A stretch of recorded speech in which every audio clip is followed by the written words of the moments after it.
Máme prvého majstra sveta v cyklistike v profesionálnej. Tuto to, Peter, pozerajte, Avermed nemal šancu. Nikto nemal šancu dneska na nášho Petra Sagana, majster sveta.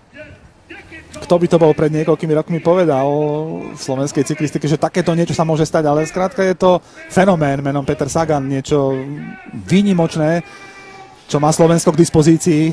Peter nekalkuloval, to bolo... A naozaj, my sme sa aj veľakrát rozprávali, toto Peter v závere zariskoval, nečakal do posledných metrov, ako sa to vyvinie.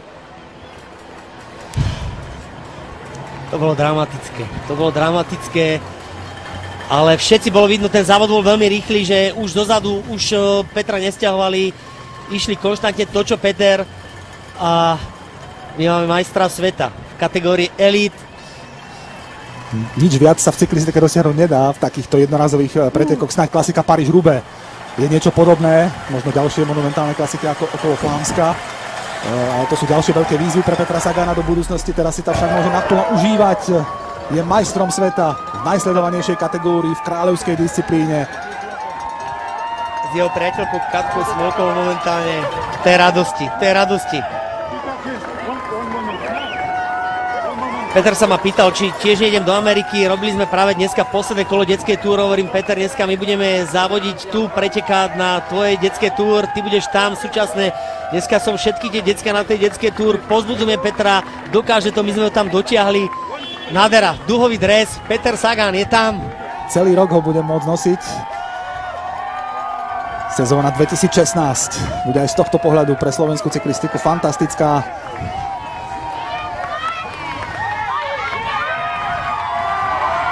Ešte povestné vývy. Takto si neviem predstaviť ten ošial, ktorý teraz bude najbližšie dní, či už na Slovensku, alebo celkovo to. Peter Sagan bol aj tak veľkým idolom pre mnohých, naozaj doslova uctievanou športovou osobnosťou, ale po tomto titule majstra sveta to už bude naozaj určite šialenstvo. Druhý Michael Matthews a bronzový Ramūnas Navardauskas, to sme sa aj nestihli v tom návale eufórie všimnúť, tak obrovský úspech aj pre litovskú cyklistiku. Ramūnas Navardauskas na 3. mieste, Alexander Kristof bez medailí. Kviatkovský ešte na 8. miesto, to pozícii, veľmi pekne. 3 sekundy.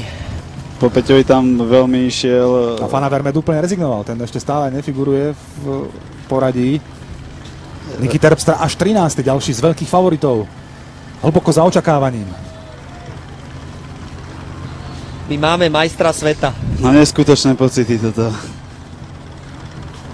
Až tu je Greg Van Avermaet na 23. pozícii. Podľa mnohých top favorit dnešných pretekov. To si budeme veľakrát púšťať. Toto si budeme tento dojazd veľakrát púšťať. Ja minimálne 100-krát. To sa budem na to pozerať. To bolo... A opäť zopakoval to, že na nič nečakal, tak ako aj v pretekoch juniorov, ako v pretekoch do 20 rokov. Rozhodlo sa to tam v tých kopcoch a jednoducho ten, ktorý tam mal na to najviac, tak išiel ďalej a neskutočné. Raz to muselo prísť, to všetci vedeli, že Peter Sagan je takým velikánom svetovej cyklistiky, že veľké víťazstvá musia prísť. Dočkal sa teda už vo veku 25 rokov titulu majstra sveta. Všetci išli v tomto kopci na doraz, bolo to vidno. Avermaet chcel chytiť Petra, ale naozaj išiel vynikajúco. Peter to mal isto naplánované v tom stúpaní. Ten zjazd hral mu do karát, pretože bol naozaj... Peter v tých zjazdoch to vie, tam bola ešte technická zátačka, opäť tam získal. Keď spravil túto pozíciu, tak bolo na ňom vidno, že sa nebojí ani krčov, lebo keby už išiel do krčov ten kopec predtým, tak keby si takto sadol, tak by sa to prejavilo. Išiel výborne, ten záver. Tie nohy mal naozaj perfektné. Tu Avermaet ešte sa snažil na Petra ísť, ale...